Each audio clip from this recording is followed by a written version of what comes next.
लातूरमधून एक धक्कादायक आणि महत्त्वाची बातमी। लातूरमध्ये एका बेधुंद जेसीबी चालकानं 10 ते 12 जणांना उडवलेलं आहे। यात एक जण जागीच ठार झालेला आहे। लातूर शहरातील कन्हरी चौकामध्ये रात्री उशिरा बेधुंदावस्थेत मद्यप्राशन करून या जेसीबी चालकानं रस्त्यावरील 10 ते 12 जणांना उडवलेलं आहे। यात एका तरुणाचा जागीच मृत्यू झालेला आहे। त्याची दृश्य आपण पाहतो आहोत।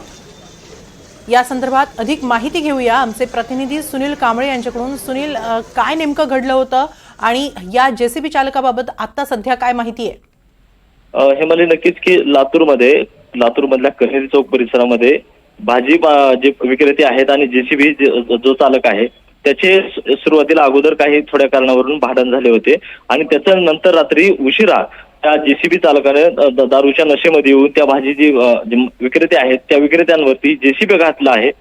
त्यामधील काही जी भाजी विक्रेते आहेत ते जखमी झालेले आहेत। त्याचबरोबर जो जालिंदर मुळे नावाचा एक युवक होता तो भाजी आणण्यासाठी त्या ठिकाणी गेला होता, त्याला सुद्धा जेसीबीचा जास्ती मार लागल्यामुळे तो त्या जागीच मृत्यू पावलेला आहे। त्याचबरोबर जेसीबी चालक जो आहे तो अति वेगाने जेसीबी रस्त्याने चालवत असताना सुद्धा त्याने 10 ते 12 जणांना जे आहे या संबंधी या जेसीबीने 10 ते 12 जणांना त्यानं चिरडलेला आहे। आणि आता लातूरच्या गांधी चौक पोलिसांमध्ये गुन्हा दाखल करण्यात आलेला आहे आणि आरोपीला ताब्यात घेण्यात आले।